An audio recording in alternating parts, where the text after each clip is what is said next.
قد أفلح المؤمنون الذين هم في صلاتهم خاشعون والذين هم عن اللغو معرضون والذين هم للزكاة فاعلون والذين هم لفروجهم حافظون إلا على أزواجهم أو ما ملكت أيمانهم فإنهم غير ملومين فمن ابتغى وراء ذلك فأولئك هم العادون।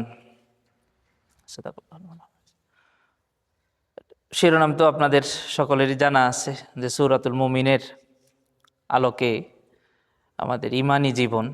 আসলে পুরা সূরা মুমিন বললে বিষয়টা এর থেকে ভালো হয় সূরা মুমিনের প্রথম 7 আয়াত। এই 7 আয়াতে আল্লাহ সুবহানাহু ওয়া তাআলা একজন মুমিনের জীবনের মৌলিক কয়েকটি গুণ নিয়ে আলোচনা করেছেন। কোরআন কারিমের এটা একটা বৈশিষ্ট্য যে এক এক জায়গায় এক একটা প্রসঙ্গ নিয়ে আলোচনা হয়েছে। এই 7 আয়াতে মৌলিক কিছু প্রসঙ্গ নিয়ে আলোচনা হয়েছে যেগুলো একজন মুমিন হওয়ার জন্য জরুরি, কিন্তু এইখানেই সব আলোচনা হয় নাই। আলিফ লাম মিম যালিকাল কিতাবু লা রাইবা ফিহি হুদাল লিল মুত্তাকিন আল্লাযীনা ইউমিনুনা বিল গায়বি, ওখান থেকে আবার কিছু বিষয় আলোচনা হয়েছে। ঠিক আছে, তো প্রত্যেকটা আলাদা আলাদা জায়গায় বিভিন্ন প্রসঙ্গে আলোচনা হয়েছে।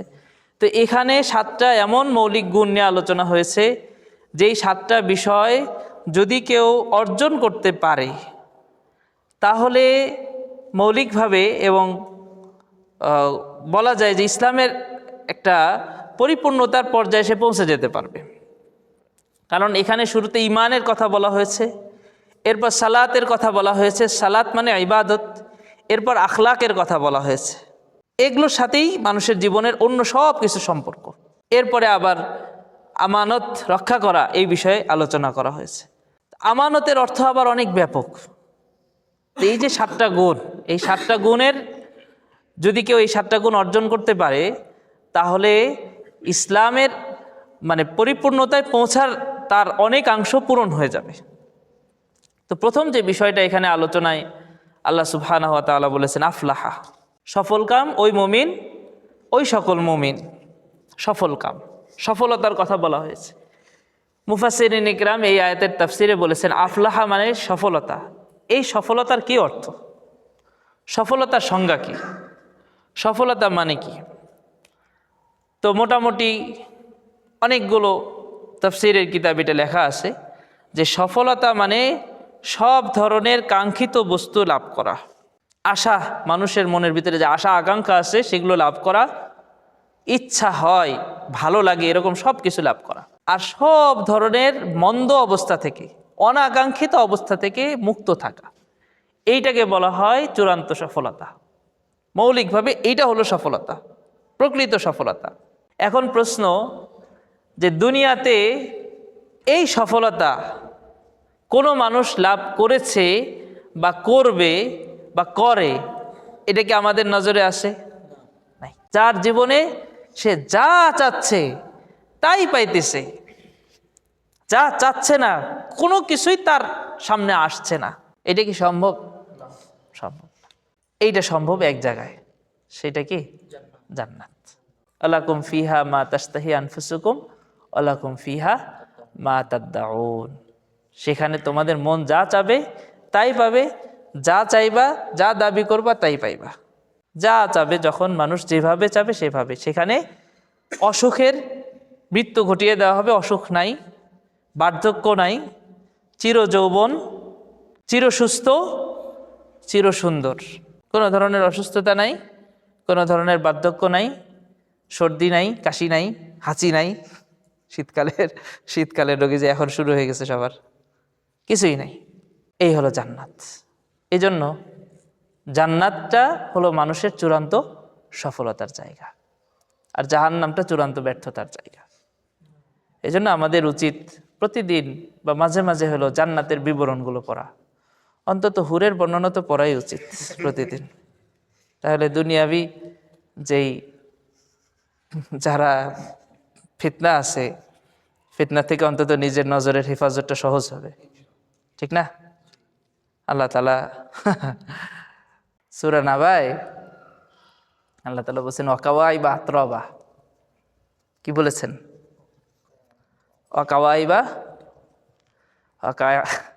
ওয়াকাওয়াইবা আতরাবার তাফসীর আপনারা পড়ে নিন।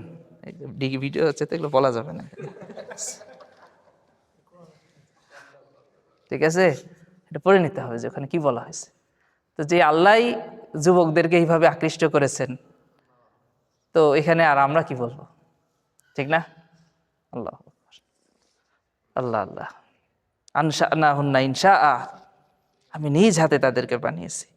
ফাজআলনা হুন্না আবকারা, তাদেরকে আমি চির কি যুবতী বানিয়েছি এবং তাদের অব্যবহৃত, ভার্জিন, কোনোভাবেই ভার্জিনিটি কখনোই ক্ষুণ্ণ হয় নাই। অরুবা নাতরাবা লিয়াসহাবিল ইয়ামিন, ডানপন্থীদের জন্য। বামপন্থীরা বামপন্থী মানেই সমস্যা। এরা নিজেদেরকে এরা বামপন্থী যে বলছে, এটাও আল্লাহ তাআলার একটা বিশেষ ফয়সালা। সব ডানপন্থীদের জন্য। ডান হাত দিয়ে যারা খায়, ডান হাত দিয়ে ভালো কাজ করে, ডানপন্থী। রাসূলুল্লাহ সাল্লাল্লাহু আলাইহি ওয়াসাল্লাম সব কাজ ডান দিয়ে করতে পছন্দ করতেন। ইউজিবুহু তায়াম্মুনা ফি কুল্লি শাইইন, সব ভালো কাজ ডান হাত দিয়ে। আর আমাদের বর্তমান সময় ফ্যাশন হয়েছে যে ডান হাতে চাকু, বাম হাতে চামচ। আমি ভুল বললাম নাকি?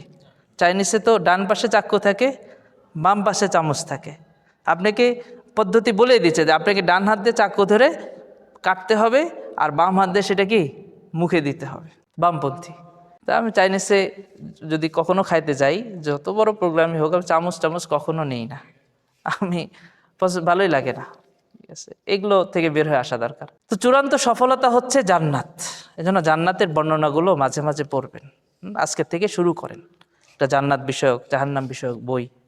বেশি বেশি জান্নাতের বর্ণনাগুলো পড়লে আগ্রহ সৃষ্টি হবে। জাহান্নামের বর্ণনা মাঝে মাঝে পড়বেন, বেশি পড়বেন না।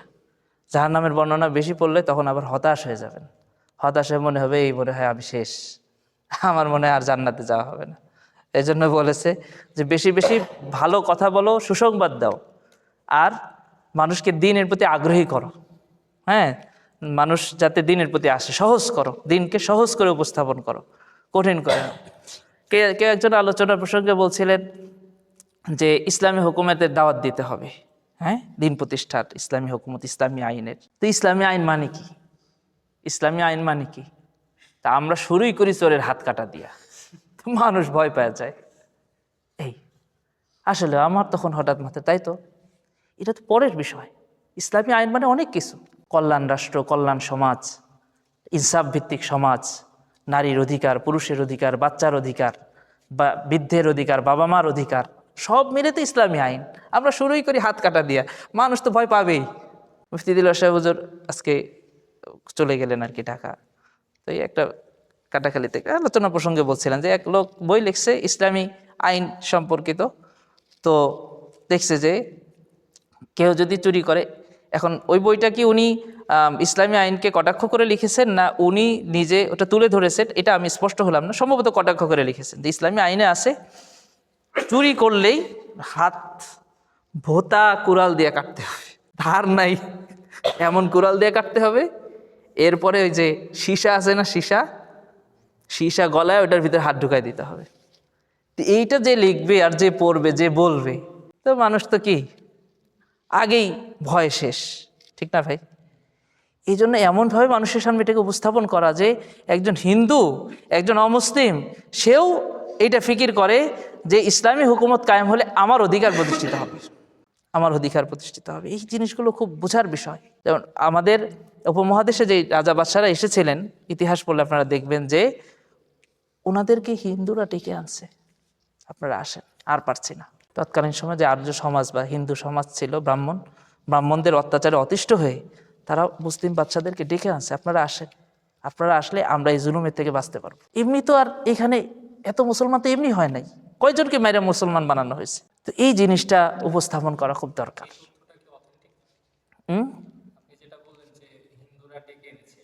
হ্যাঁ, এটা অনেকাংশেই সত্য।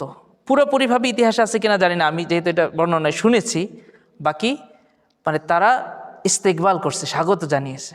নিম্ন শ্রেণীর, নিম্ন বর্ণের, আর নিম্ন বর্ণের মানুষের সংখ্যা বেশি না, ব্রাহ্মণ শ্রেণীতেও ওরা কম, নেতা শ্রেণী কম, নিম্ন বর্ণের ওরা স্বাগত জানিয়েছে।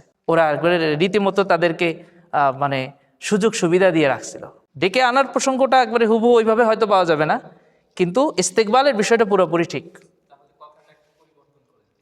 হ্যাঁ, ওইটাই আর কি, যে এখানে শুধু এখানে বিশেষ করে উপমহাদেশেই এই জিনিসটা বেশি ঘটেছে, যে নিম্ন বর্ণের যারা ছিল তারা চেয়েছে যে যে কোনোভাবে হোক ইনসাফ প্রতিষ্ঠিত হয়, এই রকম শাসন ব্যবস্থা আসুক, ইনসাফ প্রতিষ্ঠিত হয়। তো সেই দিক থেকে অনেকেই এটা বলেন, যে অনেকেই বলে যে ওনারা একরকম বিভিন্নভাবে যোগাযোগ করে এনেছে, আবার অনেকে বলেন যে না, ওনারা এসেছে আর এরা তাদের জায়গা থেকে অনেক বেশি তাদেরকে ইস্তেকবাল করেছে, সব ধরনের সহযোগিতা করেছে আর কি। তো এটা ইতিহাসে আরও বিস্তারিতভাবে আছে, এটা দেখতে হবে। তো আমি যেটা বলছিলাম যে চূড়ান্ত সফলতা হলো জান্নাত।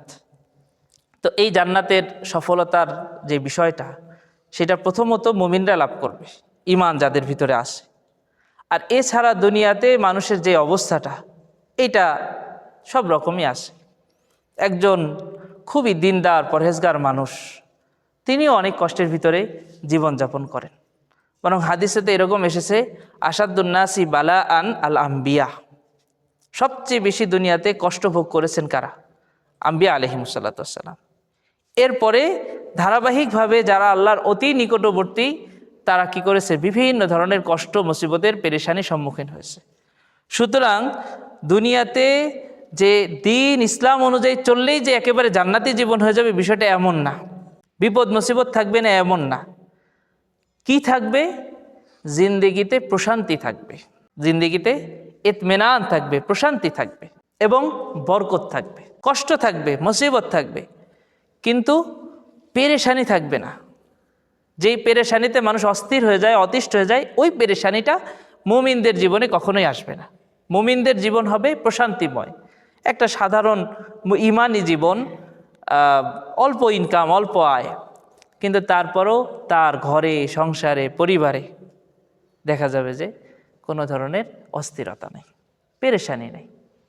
এইটা হলো মুমিনের সফলতা, দুনিয়াবি আল্লাহর পক্ষ থেকে প্রাপ্ত সফলতা। কিন্তু সে রোগে আক্রান্ত হবে না, বিষয়টা এমন না। তার অভাব থাকবে না, এমন না। বরং হাদিসে তো আমরা এই কথা পাই যে এক সাহাবী রাসূলুল্লাহ সাল্লাল্লাহু আলাইহি সাল্লামকে বললেন, ইয়া রাসূলুল্লাহ, আমি আপনাকে ভালোবাসি। তখন সেই সাহাবীকে আল্লাহ রাসূল সাল্লাল্লাহু আলাইহি সাল্লাম বললেন যে তাহলে তুমি অভাবের অপেক্ষায় থাকো, অভাব ঢলের পানির মতো তোমার দিকে ধেয়ে আসবে, এরকম। তো দিনদার পরহেজগার যারা, স্বাভাবিকভাবেই এটার যদি বাহ্যিক উদাহরণ যদি আমরা তালাশ করি, তাহলে দেখতে পাবো যে যারা বদ্দিন, দিন নাই, যারা দিনহীন, দিন নাই, দিনের বুঝ নাই, তারা যত সহজে যা কিছু কামাই করতেছে, একজন দিনদার তা পারে না, একজন মুত্তাকি পরহেজগার তা পারে না। তো যেই লোকটা দু হাতে, হ্যাঁ, একেবারে বাস বিচার ছাড়াই কামাই করছে, তার যেভাবে ধাই ধাই করে ফ্ল্যাট, গাড়ি বাড়ি হয়ে যাচ্ছে, একজন দিনদারের কি তা হয়? হবে না। কালে ভদ্রে দুই একজন একটু ব্যতিক্রম হতে পারে, সেটা ভিন্ন, কিন্তু অধিকাংশই দেখা যাবে যে হওয়ার মতো না। কারো যদি হালালভাবে হয়ে যায় আলহামদুলিল্লাহ, কিন্তু সেটার পরিমাণটা অনেক কম। তো দুনিয়াতে মুমিনের সফলতা এইটা কোনো জাহিরি বাহ্যিক সাফল্য নয়, এইটাকে বলা যায়, এইভাবে তর্জমা করা যায় বা এইভাবে ব্যাখ্যা করা যায়, এটা আভ্যন্তরীণ সাফল্য, আভ্যন্তরীণ সফলতা। আভ্যন্তরীণ সফলতা হলো যে তার মনের ভিতরে কোনো অশান্তি থাকবে না, তার মনের ভিতরে কোনো পেরেশানি থাকবে না, অস্থিরতা থাকবে না। সে যতটুকু জীবনযাপনের জন্য যা পাবে, তার ভিতরে আল্লাহ তাআলা তাকে সন্তুষ্টি দান করবেন, তার ভিতরে আল্লাহ তাআলা তাকে বরকত দান করবেন। এরপরে আল্লাহ সুবহানাহু ওয়া তাআলা এই আয়াতে বলেছেন মুমিনুন, এখানে ঈমানের প্রসঙ্গ আছে। তো ঈমান শেখা, ঈমান জানা, ঈমান সম্পর্কে জ্ঞান লাভ করা, এটা আমাদের জন্য জরুরি। এটা তো প্রথম কথা বলা হয়েছে, সফলকাম তারা যারা মুমিন। কদ আফলাহাল আল্লাযীনা হুম ফি সালাতিহিম খাশিউন, এইভাবে বলে নাই। কদ আফলাহাল মুমিনুন আল্লাযীনা হুম ফি সালাতিহিম খাশিউন, মুমিনগণ সফল হয়েছে যারা নামাজ পড়ে খুশুর সাথে। তাহলে বোঝা গেল ঈমান আগে। তো ঈমানের বিষয়টা আমরা সকলেই জানি, বুঝি, আপনারাও জানেন। ঈমান, তাওহীদ, হ্যাঁ, এই বিষয়গুলো খুবই জরুরি, শেখা দরকার, বোঝা দরকার। আল্লাহ তাআলা তো একটা বড় বিষয় আমাদেরকে দান করেছেন, অনেক বড় নিয়ামত দান করেছেন, যে আমরা জন্মসূত্রে মুসলমান, ঠিক না? আলহামদুলিল্লাহ। আমাদের এখানে কি এমন কোনো ভাই আছে নাকি যে নবমুসলিম? এই মজলিসে তো নাই, মনে আছে কি? নাই। যে আমি শুনলাম এই ইউনিভার্সিটি না কোথাকার একটা ছেলে 2 বছর হলো সে মুসলমান হয়েছে, 2 বছর হবে না, আর একটু বেশি হবে না, 4 বছর। সে একজন স্যারের রুমে যায় এখন নামাজ পড়ে এখনো। তার অনেক অনেক বন্ধু বান্ধব এটা জানে না যে সে মুসলমান। দেখেন কত কষ্ট, তাদের কত চাপের ভিতরে থাকতে হয়। আমরা যে আল্লাহ ইমান পেয়েছি, আল্লাহ তাআলা আমাদেরকে ইমান দিয়েছেন, আল্লাহর পক্ষ থেকে কত বড় অনুগ্রহ। এই জন্য ইমানকে হেফাজত করা, ইমানকে বৃদ্ধি করা, ইমানের এলেম, এলমুল ইমান, ইমানের এলেম অর্জন করা। এর আগে আমি বলেছিলাম যে ইমানের তো 77 শাখা আছে, ওই 77 শাখার এলেমে তো আমার লাগবে। এই জন্য যে হাকিমুল উম্মত আশরাফ আলী থানভী রহমতুল্লাহ কিতাব আছে ফুরুউল ইমান, বিস্তারিতভাবে, অত বিস্তারিত না, মোটামুটি বিস্তারিতভাবে ওখানে আসে ইমানের শাখা প্রশাখা। তো এই ইমান সম্পর্কে জানা, ইমান সম্পর্কে আল্লাহু আকবার, আসলে যেটা যত বড়, দ্বীনের তো সব বিষয় অনেক বড়, এত কিতাব, তাওহীদ সম্পর্কে এত কিতাব, ইমান আকীদা সম্পর্কে এত কিতাব দেখলেই তো মানে অস্থির হয়ে যেতে হয় যে এত কিতাব একজন মানুষ কখন পড়বে, আসলে তো পড়া সম্ভব না। তো মৌলিক কিছু বই সিলেক্ট করে নেওয়া, নির্বাচন করে নেওয়া। এর ভিতরে যে কয়দিন আগে দারুল উলুম হাটহাজারী মাদ্রাসার মুফতি সাঈদ আহমদ সাহেব একটা বই লিখেছেন ঈমান ও কুফর, ওটা তো সবার পড়া উচিত, ওইটা প্রত্যেকের পড়া উচিত। মানে খুব সংক্ষিপ্ত আকারে সব বিষয় সুন্দরভাবে নিয়ে আসছে। ওখানে কুফুরের কয়টা মানুষ যে মানে কাফের হয়ে যেতে পারে, কয়টা কারণ উল্লেখ করেছে ওখানে, কেউ বলতে পারবো? আমরা 30টার অধিক কারণ উল্লেখ করেছি। আমরা জানি না ইমান ভঙ্গের কারণ কয়টা? 10টা। এইটা আম মশহুর হয়ে গেছে, 10টা। মানে এই 10টা পাইলেই ইমান ভাঙবে, আর না হলে ইমান ভাঙবে না, বা এই 10টা হইলেই কেবল সে কাফের হবে, আর এর বাইরে কোনো কারণ নাই। এটা একটা ভুল। উনি অনেক গবেষণা করে মোটামুটি 30টা কারণ উল্লেখ করেছেন, এরপর বলেছেন যে আমি এইটা গবেষণা করে আপাতত এই কয়টা পেয়েছি, এছাড়াও থাকতে পারে, হইতে পারে বা আছে। তো এই জন্য ইমান বিষয়ক একটা তালিকা, একটা লিস্ট, বইয়ের তালিকা তৈরি করে নেওয়া, যে আমি ধারাবাহিকভাবে এই বইগুলো পড়ব। ইউনিভার্সিটির ছেলেরা এসেছিল, আমি কিছু কারেকশন করে দিয়েছি, ওরাও কিছু লিখে নিয়ে আসছিল। এর মধ্যে আবার একটা বই, সুন্দর একটা বই আছে রাহনুমা প্রকাশনীর, তাকফিরের ভুল নীতি, তাকফিরের মূল নীতি, আর লিখছে তাকফিরের ভুল নীতি। ভুল নীতি কেন লিখেছেন? বাধ্য হয়ে লিখেছেন। অনেক এমন বিষয় আছে যেই বিষয়গুলোকে তাকফিরের কারণ বানানো হয়েছে, অথচ সেটা তাকফিরের কারণ নয়। তো যাই হোক, তাকফির একটা জিনিস, কুফুর একটা জিনিস। এই জিনিসটা আমি একটু প্রাসঙ্গিক বলে নিই। তাকফির একটা জিনিস, কুফুর একটা জিনিস। আমি কুফুরের ব্যাপারে সতর্ক হওয়ার জন্য কুফুর সংক্রান্ত মাসালা আমি জানব। কথাটা ভালোভাবে বুঝে নেন। আমি আমার কুফুরের ব্যাপারে সতর্ক হওয়ার জন্য কুফুর সংক্রান্ত মাসালাগুলো জানব, কিন্তু তাকফির করার জন্য জানব না।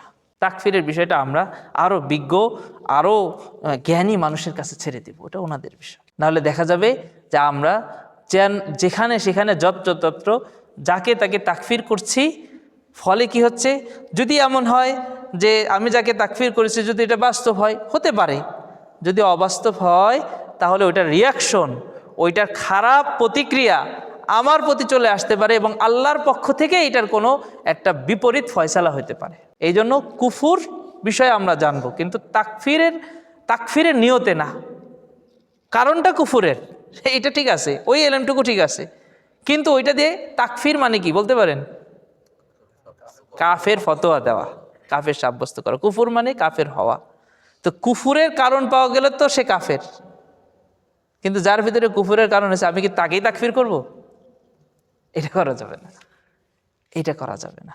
যেদিন ওই যে এর আগে আমি একটা মজলিসে বলেছিলাম কিনা, মৌলানা হারুন ইসার সাহেবের বয়ানে আমি ওনার আলোচনায় আমি শুনেছি, ওই যে হোটেলে বলছিলেন যে একজন সেই কোন এক বড় একজন শিক্ষিত মানুষ কাদিয়ানি হয়ে গেছে, বড় একটা মানে অনেক বড় এই প্রফেসর ধরনের মানুষ, বড় বিশ্ববিদ্যালয়ের কাদিয়ানি হয়ে গেছে, এবং কি ওই যে এলিট মানুষ ওই ধরনের উদার। মৌলানা হারুন ইসার ওনাদের আত্মীয় বা এই ধরনের কিছু একটা বলছিলেন যে আমি ওনাকে একটু বোঝানোর চেষ্টা করলাম, বলে যে তুমি এগুলো কি বলো, হইতেই তো পারে। ওরা বলে যে আমি ওনার পিছনে মেহনত শুরু করলাম, মেহনত করতে করতে করতে করতে আলহামদুলিল্লাহ ওনার একসময় বুঝ চলে আসছে, এবং এই বুঝ আসার পরে উনি ইন্তেকাল করছেন। এই লোকটা বেঁচে গেল না, কত বড় একটা ধ্বংসের থেকে বেঁচে গেল। আমরা যদি তাকফির করতে থাকি না, তো আমাদের দাওয়াতের জায়গাটা সংক্ষিপ্ত হয়ে যাবে, সংকীর্ণ হয়ে যাবে, আমরা কাউকে খুঁজে পাবো না। আমাদের যে দেশের অবস্থা, সবাইকে মনে হবে কি এই প্রত্যেকের ভিতরে একটা কুফুরের একটা আলামত আছে। আছে ভাই, বাস্তব আছে, বাস্তব আছে। এই জন্য এই ব্যাপারে খুবই আমরা সতর্ক থাকবো ইনশাল্লাহ। ওই বিষয়কে এলেম আসলে অনেকেই ইনশাল্লাহ সতর্ক হয়ে যেতে পারবো। তো এই একটা বিষয়। দ্বিতীয় বিষয় আল্লাযীনা হুম ফী সালাতিহিম খাশিউন। যেহেতু সময় কম, আমি খুবই সংক্ষিপ্ত করে এটা বলে দিচ্ছি। রাসূলুল্লাহ সাল্লাল্লাহু আলাইহি ওয়াসাল্লাম নামাজের ক্ষেত্রে দুইটা বিষয়ের কথা বলেছে, খুজু আর খুশু। এইখানে খুশুর কথা আসছে। খুশু কাকে বলে?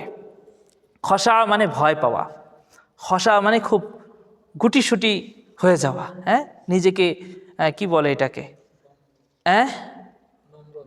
হ্যাঁ নম্র ধীরস্থির, হ্যাঁ, নিজেকে একটু গুটিয়ে নেওয়া, এই ধরনের বিষয়টাকে বলে খশা। যেমন আমরা অনেক সময় শিক্ষকদের সামনে নিজেদেরকে যেইভাবে উপস্থাপন করি, এটাকে বলে খশা বলা যায়। তো খশার ব্যাখ্যা কি? আল্লাযীনা হুম ফী সালাতিহিম খাশিউন, এটার অর্থ কি? খুশু থেকে আসছে খশা। এই খুশু হচ্ছে নামাজের অভ্যন্তর। খুশু কি বলেন? নামাজের অভ্যন্তর। আর খুজু হচ্ছে নামাজের বাহ্যিক। খুশু নামাজের অভ্যন্তর, আর খুজু নামাজের বাহ্যিক। নামাজের বাহ্যিক কাজগুলোকে বলা হয় খুজু, ওটা খুজুর সাথে হওয়া। আর খুশু হচ্ছে নামাজের অভ্যন্তর।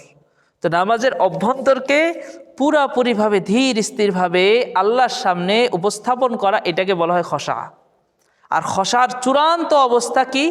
চূড়ান্ত অবস্থা হলো রাসূলুল্লাহ সাল্লাল্লাহু আলাইহি ওয়াসাল্লাম ইরশাদ করেছেন, আনতা আবুদাল্লাহা কাআন্নাকা তারাহু ফাইন লাম তাকুন তারাহু ফাইন্নাহু ইয়ারাকা। এমনভাবে তুমি আল্লাহর ইবাদত করবে যেন তুমি আল্লাহকে দেখছো। এই অনুভূতি তোমার ভিতরে আসবে। যদি এতটুকু পৌঁছতে না পারো, তাহলে এমনভাবে ইবাদত করো যেন আল্লাহ তোমাকে দেখছেন, আল্লাহ তোমাকে দেখছেন। এই অনুভূতিতে পৌঁছানো। এখন বলেন, এই অনুভূতি আমাদের কি অবস্থা? সম্ভব? কঠিন না? অনেক কঠিন, অনেক উচ্চ পর্যায়ে। এটা হচ্ছে খশার চূড়ান্ত পর্যায়ে, খুশুয়ের চূড়ান্ত পর্যায়ে। তা আমাদের আলেম ওলামাদের উপর আল্লাহ রহম করুক, ওনারা সুন্দর করে এটার স্তর বিন্যাস করেছেন। 4টা ধাপ, খুশুর 4টা ধাপ। এই 4টা ধাপ অর্জন করলে চূড়ান্ত যেটা 4র্থ ধাপে মানুষ পৌঁছতে পারবে। শাইখুল ইসলাম আল্লামা তাকি ওসমানী ওনার বয়ানের ভিতরে এটা উল্লেখ করেছেন। এটা হাকিমুল থানভী রহমতুল্লাহের প্রেসক্রিপশন। প্রথম ধাপ হচ্ছে নামাজে যেই শব্দগুলো আমি পড়ছি, সেই শব্দগুলোকে বুঝে বুঝে, মানে আমি যে তালাফুজ করছি, উচ্চারণ করছি, উচ্চারণটাকে মজবুত করা। আলহামদুলিল্লাহি রব্বিল আলামিন, তাড়াতাড়ি পড়েন, সমস্যা নেই, তো ওইটার বিষয়টা যেন বিশুদ্ধতা থাকে। এই জন্য বলা হয়েছে যে নামাজে একটু হলেও কানে আওয়াজ পৌঁছে, এতটুকু আওয়াজে নামাজ পড়া চাই, হওয়া উচিত। এইটা হলো প্রথম। হ্যাঁ, তো সেই হিসাবে এই যে কোরআন বিশুদ্ধকরণের যেই কোরআনের মশক, এটা জরুরি। অন্তত যেই সূরাগুলো আমরা নামাজে তিলাওয়াত করি, এই সূরাগুলো তিলাওয়াত করা, বারবার পড়া। কুল ইয়া আইয়ুহাল কাফিরুন, আমি যদি বলি কুল ইয়া আইয়ুহাল কাফিরুন, হবে? কুল মানে কি বলেন? খাওয়া। কুল মানে কি? বলা। কত পার্থক্য! লা আ'বুদু মা তা'বুদুন, এটার অর্থ কি বলেন? লা আ'বুদু মা তা'বুদুন। আল্লাহ রাসূলকে আল্লাহ বলছেন, আপনি বলেন তোমরা যা কিছুর ইবাদত করো, আমি তার কোনো কিছুর ইবাদত করি না। ঠিক না? উচ্চারণ কি? লা আ'বুদু মা তা'বুদুন। আর আমি কি বললাম? লা আ'বুদু মা তা'বুদুন। এর মানে কি জানেন? অবশ্যই আমি ইবাদত করি তোমরা যে সকল উপাস্যের উপাসনা করো। কুফুর। একটা লামের আলিফের টানে কুফুর হয়ে যাচ্ছে, কুফুরি হয়ে যাচ্ছে। এই শব্দগুলোকে সঠিকভাবে শেখা এবং উচ্চারণ করা। দ্বিতীয় খুশুর দ্বিতীয় বিষয় হলো যে শব্দের যে শব্দের যে অর্থগুলো আছে, অর্থগুলোকে অল্প হলেও সেটা জানা। অন্তত যেই সূরাগুলো আমরা নামাজে তিলাওয়াত করি না, মোটামুটি নামাজে দাঁড়াইলে তো কুল হুয়াল্লাহু আহাদ আসতেই থাকে, ঠিক না? আলাম তারা, ইলি রাফি কুরাইশ, আর কি সূরা নাস, সূরা ফালাক, এগুলোই তো নাকি ইখলাস। তো ঘুরে ফিরে আপনাদের কথা বলছি না, আমি আমার কথা বলছি, আমি আমার কথা বলছি। এই না তাই না কাল কাউসার, ঘুরে ফিরে শেষের 10-12টা সূরা, ঠিক না? তো 10-12টা সূরার অর্থ জানা এটা কি খুব কঠিন? অর্থ জানলে কি হবে? ওই একটা অনুভূতি, হ্যাঁ, দিলের ভিতরে সৃষ্টি হবে। আলহামদুলিল্লাহি রাব্বিল আলামিন, আল্লাহ বলছেন হামিদানি আবদি, আমার বান্দা আমার প্রশংসা করলো। আর রহমানির রহিম, মাজ্জাদানি আবদি, আসনা আলাইয়া আবদি। আল্লাহ বলছেন, এই যে আমি কি পর্যন্ত বললাম, ইয়াকা না'বুদু ওয়া ইয়াকা নাস্তাঈনের আগ পর্যন্ত আল্লাহ বলছেন যে বান্দা আমার সাথে কথা হচ্ছে, কথা বলতেছে। এই যে অনুভূতিগুলো, এই অনুভূতিগুলো দিলের ভিতরে নিয়ে আসার চেষ্টা করা। তখন কি হবে? তখন আমার নামাজে খুশু সৃষ্টি হবে। আল্লাযীনা হুম ফী সালাতিহিম খাশিউন। ওইভাবে পড়তে পড়তে পড়তে পড়তে এক সময় আল্লাহকে দেখা অথবা আল্লাহ আমাকে দেখছেন, এই অনুভূতি হৃদয়ের ভিতরে সৃষ্টি হবে। এর বাইরে অন্য কোনো পদ্ধতি নাই, অন্য কোনো পদ্ধতি নাই। আমি একেবারে চোখ বন্ধ করে, খুব অনেকে আছে এইভাবে নামাজ পড়ে, এইভাবে, ঠিক আছে? এটা সুন্নত তরিকা না, এটা সুন্নত তরিকা না। সুন্নত তরিকায় নামাজ পড়া, এটাকে যেটা বললাম বাহ্যিক খুজু, সুন্নত তরিকায় নামাজ পড়া। সুন্নত তরিকা কি হবে সেটা আপন আপন ফিকহে যেভাবে আসে, আমি সেটা আর কোনো মাখসুস কোনো কিছু বললাম না। হানাফি ফিকহে একরকম আছে, মালিকি ফিকহে একরকম আছে, হাম্বলি ফিকহে একরকম আছে, শাফি ফিকহে একরকম আছে। সেটা আপনা আপনা ফিক, ওইটাই সুন্নত তরিকা। কিন্তু হইতে হবে সুন্নত তরিকা অনুযায়ী, সুন্নতের বাহিরে না। কালকে মুফতি দিলওয়ার সাহেব হুজুর এক জায়গায় বয়ান করছিলেন, তো ওখানে বললেন যে কলিকাতায় একজন মানুষ ছিল, এত সুন্দর নামাজ, বাপরে বাপ, এত সুন্দর নামাজ যে মানুষ দূর দূরান্ত থেকে তার নামাজ দেখতে আসতো, এত সুন্দর নামাজ। তো একদিন কলকাতায় হযরত হাকিমুল উম্মত আশরাফ আলী থানভীর প্রোগ্রাম ছিল। উনি বলেন যে এই লোকের কথা এত শোনা যায়, তো একটু যাই তো দেখি কেমন। তো হাকিমুল উম্মত গেছেন। তো হাকিমুল উম্মত থানভী রহমতুল্লাহ আলাই উনি ওখানে নামাজ পড়েছেন। তো তখন ওই লোক বলছে, ওনার অনেককে বলছে যে আমার নামাজ অনেকে দেখতে আসে, বা আমি জানি যে মানুষ মুত্তাকি মানুষ, সে জানে, বলছে আমি জানি আমার নামাজ নিয়ে অনেকে প্রশংসা করে বা অনেকে দেখতে আসে। কিন্তু হাকিমুল উম্মত আশরাফ আলী থানভীকে আজকে আমি যে নামাজ পড়তে দেখেছি, উনি যদি এই 2 রাকাত নামাজ আমাকে দেয় আর আমাকে বলে আমার সারা জীবনের নামাজগুলো ওনাকে দিয়ে দিতে, আমি সব দিতে রাজি আছি। কি ছিল ওই নামাজে? সুন্নত, ইত্তেবা ও সুন্নত ছিল, কোনো কিছু না। ওই যে ওই খুব কাচুমাচু হয়ে দাঁড়ানো, এগুলো না। সুন্নতের ইত্তেবাই সুন্নত মানে নামাজ ঠিক, ইয়াকিমুনাস সালাহ, ইত্তেবাই সুন্নতের সাথে নামাজ পড়া, এগুলো হচ্ছে খুশু হুজুর বিষয়। আর এই খুশু আনতে হলে আমাদের 4টা কাজ করতে হবে। কয়টা কাজ? 4টা কাজ করতে হবে। এই 4টা কাজ খেয়াল রাখবো, এটাই শেষ করে দেবো ইনশাল্লাহ। প্রথম কাজ হচ্ছে, মানে নামাজে যে যত ধরনের চিন্তা আসে না, ওই যে সেই ব্যবসায়ীর মতো যে ইমাম সাহেবকে বলছে যে এই যে আপনার আজকে নামাজ কয় রাকাত হয়েছে? 3 রাকাত। কেন? যে আমার দোকান 4টা, আজকে হিসাব মিলাইতে যায় 4র্থ দোকানের হিসাব মিলাইতে পারি নাই, 3টার হিসাব মিলছে, 4 নম্বরটার হিসাব মিলাই না। সুতরাং আপনি কি, প্রতিদিন আমি 4 রাকাত নামাজে 4 দোকানের হিসাব মিলাই, আজকে যেহেতু আমি 3 দোকানের হিসাব মিলাইতে পারছি, 4র্থ দোকানের হিসাব মিলাতে পারি নাই, সুতরাং আপনার নামাজ 1 রাকাত কম হয়েছে। তো আমাদের নামাজটা আসলে ওরকম হয়েছে, ঠিক না ভাই?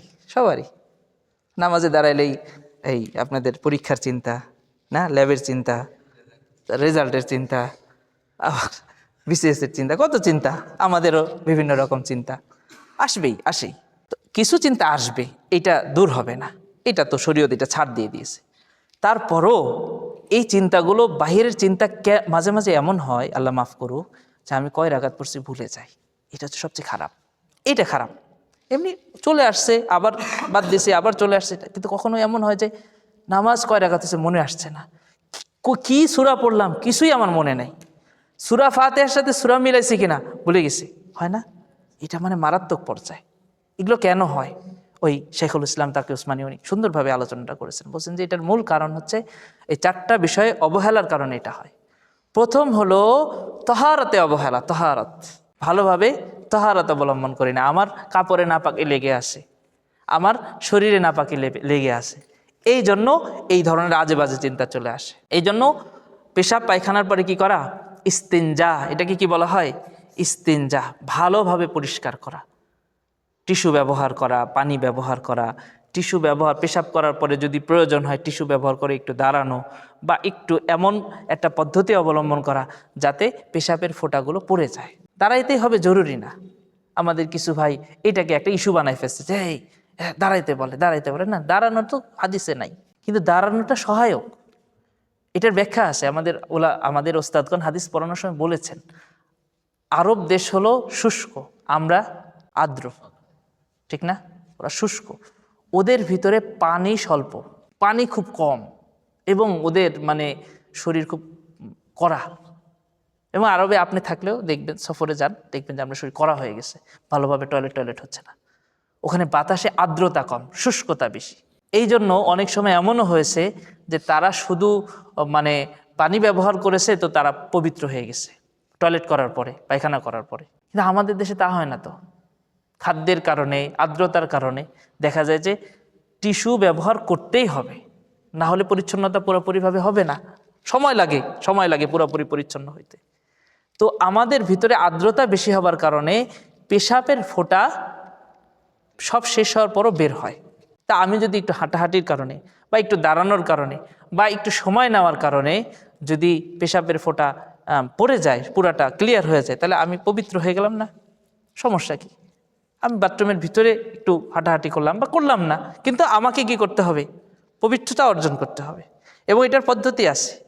আল্লাহ তাআলা আমাদের ওলামা ইকরামের জাযায়ে খায়ের দান করুন। পেশাবের ফোঁটা থেকে কিভাবে পবিত্র হবে ওটাও কিন্তু বলা আছে। এটা ব্যক্তিগতভাবে জেনে নিতে হবে। ওটাও খুব সুন্দর একটা পদ্ধতি বলা আছে। আল্লাহু আকবার। তো এইটা হচ্ছে একটা কারণ, নামাজে বিভিন্ন আজে বাজে চিন্তা আসার এটা একটা কারণ। তহারতে গাফলতি। একবার এই কয়টা আজান? একটাই না আগে? আচ্ছা, শেষ করে দেবো। আব্দুল মালিক সাহেব হুজুর আসছিলেন না এখানে? আপনারা কেউ ছিলেন না? হ্যাঁ, কে ছিল? আচ্ছা, ওই যুগে তোমরা কেউ ছিল না। আচ্ছা, তো যেই বাসায় আব্দুল মালিক সাহেব হুজুর উঠলেন, তো জোর করে নিয়ে গেলাম, যাই হোক। তো হুজুর বাথরুমে গেলেন, বয়ান করবেন, তার আগে উজু করে নামাজ পড়ে বয়ান করবেন। বাথরুমে গেলেন, বাথরুম করে এসে হুজুর চুপচাপ বসে আসেন। আমি আর বসছি না, হুজুর বসে আছেন এমনি একটা রুমে, কেউ কারোর সাথে দেখা সাক্ষাৎ করছে না। বলছে ঠিক আছে থাক, আমি আসি। পরে দেখলাম 10 মিনিট 15 মিনিট 10 মিনিট পরে মোটামুটি হুজুর উজু করলেন। আমার তখনও এই মাসালা হল হয় নাই। অনেক দিন পরে আমার মাথায় এটা আসছে যে এটা হুজুর কেন বসে থাকলেন। ওই যে উনি বাথরুম করলেন না, পুরাপুরিভাবে নিশ্চিত হওয়ার জন্য হুজুর ওই সময়টুকু নিলেন। পুরাপুরিভাবে নিশ্চিত হওয়ার জন্য হুজুর ওই সময়টুকু নিলেন যে আমার মানে ভিতর থেকে ময়লা আসা বন্ধ হয়ে গেছে। তাহলে আমি উজু করলাম, আবার চলে আসলো, এরকম অনেক সময় হয় না? মনে হয় যে বের হয়ে গেছে, হয়, অনেক সময় হয়। হ্যাঁ, অনেক সময় নামাজের তাড়াহুড়া থাকে, আমি পবিত্রতা অর্জন করলাম, নামাজে চলে আসলাম, সেটা ঠিক আছে। কিন্তু ওই অবস্থায় যদি আমার প্রসাবের ফোঁটা বের হয়ে আসে, তাহলে সেই নামাজের কি অবস্থা হবে? নামাজ পড়া যাবে? সাথে সাথে নামাজ ছেড়ে দিতে হবে, আবার উজু করে আসতে হবে। যদি সেটা একবার হয়, 1 ফোঁটা হয়, 2 ফোঁটা হয়, শরীয়তে ওই কাপড়ে ছাড় আছে। যেহেতু এখন সুযোগ নাই, জামাত শেষ হয়ে যাচ্ছে, আমি ওজুটা করে এসে নামাজ পড়ে নেব। কিন্তু এটা যদি বারংবার, ফজরেও একবার হয়েছে, জোহরে একবার হয়েছে, তাহলে কয় ফোঁটা হলো? 2-3 ফোঁটা হয়ে গেছে। তাহলে অবশ্যই ওই কাপড় পরে নামাজ পড়া যাবে না। কত সেন্সিটিভ, কত সূক্ষ্ম মাসালা এগুলো। এই তাহারাতের ক্ষেত্রে অবহেলার কারণে নামাজে আজে বাজে চিন্তা আসে। দ্বিতীয় বিষয়, অজুতে অবহেলা। অজুতে অবহেলা মানে অজু যে আমি করছি, অজু সুন্নত তরিকায় না হওয়ার কারণে নামাজে এই সমস্যা আসে। অজু সুন্নত তরিকায়, অজুর শুরুতে দোয়া পড়তে হয়, ঠিক না? বিসমিল্লাহ বলতে হয়, বিসমিল্লাহির রহমানির রহিম, বিসমিল্লাহ বলে অজু শুরু করতে হয়। খাবারের বিসমিল্লাহ আর অজুর বিসমিল্লার ভিতরে পার্থক্য আছে, কিন্তু জানেন এটা? আমারও মাসালা জানা ছিল না, কিতাব পড়াতে গিয়ে মাসালা হল হয়েছে। খাবারের বিসমিল্লাহ মাঝখানে, শেষে, পরে যায় পড়লেও কোনো সমস্যা নাই। কিন্তু অজুর বিসমিল্লাহ অজু শুরু করার পরে পড়লে সেটা ধর্তব্য হয় না, শুরুতে বলতে হবে। হ্যাঁ, এটা বলছি, কথা বুঝে আসছে? তাহলে খুব খেয়াল করে বসার আগে বিসমিল্লাহির রহমানির রহিম বলে নিতে হবে। সম্ভব হলে অজুর মাঝে যে দোয়াগুলো আছে সেগুলো আমরা পড়ার চেষ্টা করবো। আমাদের অনেকেরই জানা নেই, ঠিক না? আছে না, প্রত্যেকটা অঙ্গ প্রত্যঙ্গ ধোয়ার দোয়া আসে। আবার এই যে শীতকালে ডোলে ডোলে অজু করা, মর্দন করে অজু করা, কারণ শীতকালে শুষ্কতা বেশি, আর হাত পায়ের ভিতরে কি গ্যাপ থাকার মানে শুষ্ক থাকার সম্ভাবনা বেশি। এই জন্য আমাদের ওলামা ইকরাম বলেছেন যে শীতকালে অজু করার ক্ষেত্রে আগে 2 পা ধুয়ে নিবে, ধুয়ে নিয়ে অজু শুরু করবে। ওটা শুরু না, ওইটা জাস্ট 2টা পা ধুয়ে নিবে, যাতে ধীরে ধীরে ওই পানিগুলো পায়ের ভিতরে কি হয়, ছড়ায় যায়, যাতে পা ধোবার ক্ষেত্রে পরবর্তীতে কোনো জায়গায় গ্যাপ না থাকে। আর শীতকালে এটা সবচেয়ে বেশি সমস্যা। আর রাসূলুল্লাহ সাল্লাল্লাহু আলাইহি ওয়াসাল্লাম বলেন যে তিনটা জিনিস, হ্যাঁ, ওয়াযালিকুমুর রিবাত, এই তিনটা জিনিস মুসলিম দেশের সীমানা পাহারা দেওয়ার মতো সম্মানের, মর্যাদার, সওয়াবের। তার ভিতরে একটা হলো কাসরাতুল খুতা ইলাল মাসাজিদ, বেশি কদমে মসজিদের দিকে যাওয়া, আর কি ইসবাগুল উযু ইনদাল মাকারি, শীতকাল বা কঠিন অবস্থায় পুরাপুরিভাবে অজু করা। এটা হলো মুসলিম দেশের সীমানা পাহারা দেওয়ার মতো সওয়াব। আর শীতের সময় রাজশাহীতে সুবহানাল্লাহ সকালবেলা, বিশেষ করে ছাত্র ভাইদের তো এটা একটু কঠিনই, হ্যাঁ, হিটার নাই, কিছু নাই, ঠিক না? তো ইনশাল্লাহ এটার সওয়াবও অনেক বেশি। এই অজুর বিষয়টা, তৃতীয় যেই কাজটা, এটা অবহেলা না, এটা করা উচিত। সেটা কি তাহিয়াতুল ওযু এবং সাথে তাহিয়াতুল মসজিদ, এই দুইটা নামাজ মিলে 2 রাকাত নামাজ পড়া, যেই নামাজের কারণে হযরত বিলাল হাবশী রাদিয়াল্লাহু আনহুর পায়ের আওয়াজ জান্নাতে রাসূলুল্লাহ সাল্লাল্লাহু আলাইহি ওয়াসাল্লামকে শোনানো হয়েছে। তুমি কি এমন আমল করো যে তোমার খরমের আওয়াজ আমি শুনলাম, তুমি আমার সাথে জান্নাতে গেলা, তোমার খরমের আওয়াজ শোনা গেল। আমি তেমন কোনো আমল করি না, আমি অজু করলে কি করি, 2 রাকাত নামাজ পড়ি, মসজিদে গেলে 2 রাকাত নামাজ পড়ি, তাহিয়াতুল ওযু তাহিয়াতুল মসজিদ, এগুলো খেয়াল করা। আমরা অনেক সময় আছে 15 মিনিট 10 মিনিট মসজিদে ঢুকে যাই, কি করি না, সুন্নত পরেও 2 রাকাত পড়া যায়। তো তখন আমরা যদি ওযু করে আসি তাহলে 2টা নিয়ত করব, যদি ওযু করে আসি তাহলে 2টা নিয়ত, তাহিয়াতুল ওযু দুখুলুল মসজিদ বা তাহিয়াতুল মসজিদ, 2টাই বলা যায়। আর যদি ওযু না করি তাহলে শুধু কি দুখুলুল মসজিদ বা তাহিয়াতুল মসজিদ, 2 রাকাত নামাজ পড়া। তবে এটার জন্য শর্ত কি, সুন্নতে মুআক্কাদার সময় থাকতে হবে। সুন্নতে মুআক্কাদা আদায় করেও এই 2 রাকাত যেন পড়া যায়, বা এই 2 রাকাত পরেও যেন সুন্নতে মুআক্কাদা আদায় করা যায়। যেমন জোহরের নামাজে আমার সুন্নতে মুআক্কাদা কয় রাকাত, 4 রাকাত, সময় আছে 8 মিনিট। এই 8 মিনিট কি 2 রাকাত পরে 4 রাকাত পুরোপুরি পড়া সম্ভব? কঠিন। তাই সেই ক্ষেত্রে আমাকে 4 রাকাতই পড়ব। আর আমি প্রবেশ করেছি 10 মিনিট সময় আছে, 12 মিনিট সময় আছে, তাহলে কিন্তু কি একটু চেষ্টা করলে 4 রাকাতের সাথে 2 রাকাত সম্ভব। এইটা। আর হলো তৃতীয় যে বিষয়টা, সুন্নতে মুআক্কাদা খুব ইহতেমামের সাথে আদায় করা। তো এই কাজগুলো যদি আদায় করা হয়, খুব ভালোভাবে তহারত অর্জন করা হয়, অজুটা দোয়া করে বিসমিল্লাহ বলে অজুর যে দোয়াগুলো আছে সেই দিকে লক্ষ্য করে, এবং কোনো ধরনের দুনিয়াবি কথা না বলে অজু করা হয়, অজুর ভিতরে অপচয় না করা হয়। অপচয় হয় না ভাই অজুতে? আমাদের ওলামা ইকরাম কিতাবে কত কথা লিখছেন দেখেন, নদীতে অজু করলে অপচয় থেকে বারণ করছে। বলেন তো এটা কোনো কথা? আচ্ছা, নদীতে অপচয় আছে? নদীর পানি শেষে যাবে? তাও বলছে নদীতে তুমি যদি অজু করো সেটার ভিতরে অপচয় হতে পারে, যদি তোমার প্রয়োজনের অতিরিক্ত পানি তুমি ব্যবহার করো, ওটাও অপচয় হবে। তা আমরা এই ট্যাপে কি করি, আল্লাহর রাস্তে খুলে দিলাম তো ঝরঝর করে। আপনি এক সময় ট্যাপ ছেড়ে দিয়ে নিচে বালতি দিয়ে অজু করবেন তো, হ্যাঁ, একজন মানুষের গোসল করা পরিমাণ পানি আমি এক অজুতে শেষ করে ফেলছি। এটা কি অপচয় না? ছাড়লেও একটু আস্তে সারি বা একটু বন্ধ করি, হাত পা যখন মর্দন করছি একটু বন্ধ করে দিই, ঠিক না ভাই? সবচেয়ে ভালো বদনায় অজু করা, সবচেয়ে ভালো মগে অজু করা, সবচেয়ে ভালো। তাহলে অপচয় হয় না, সুন্দরভাবে অজুটা হয়। যদি এটা চর্চাটা কঠিন, কিন্তু আপনারা দেখবেন গ্রামগঞ্জে বা বিভিন্ন জায়গায় আলেম ওলামারা এখনো বদনায় অজু করেন। ওই যে শিখে আসছেন তারা, এখনো বদনায় অজু করার এই প্রচলন আছে, ঠিক না ভাই? তো যাই হোক, অপচয় থেকে বেঁচে সুন্দরভাবে অজু করা, তাহিয়াতুল মসজিদ, দুখুলুল মসজিদ, তাহিয়াতুল ওযু, এই নামাজগুলো পড়া, আর সুন্নতে মুআক্কাদাগুলো আদায় করা, এগুলো ঠিকমতো হইলে ইনশাআল্লাহ, আল্লাহ চাহে তো ওই খেয়ালগুলো চলে আসবে। হ্যাঁ, এই নামাজের সূরার অর্থগুলো, তারপর আরও যেই বিষয়গুলো আছে, এগুলোও সহজভাবে আমাদের আয়ত্তের ভিতরে চলে আসবে ইনশাআল্লাহ। আজকে এতটুকুই থাকুক। ইনশাআল্লাহ আরও যে বিষয়গুলো আছে আগামীতে কোনো মজলিসে আলোচনা করা যাবে। আল্লাহ তাআলা আমাদের সকলকে আমল করার তৌফিক দান করুন। আপনাদের সকলের মেহনত আল্লাহ তাআলা কবুল করুন। আমাদের সকলকে আল্লাহ সুবহানাহু ওয়া তাআলা ইখলাসের সাথে দ্বীনের কাজ করার এবং সহি তরিকায় দ্বীনের কাজ করার তৌফিক দান করুন। সুবহানাল্লাহি ওয়া বিহামদিহি, সুবহানাকাল্লাহুম্মা ওয়া বিহামদিকা, আশহাদু আল্লা ইলাহা ইল্লা আনতা, আস্তাগফিরুকা ওয়া আতুবু ইলাইক।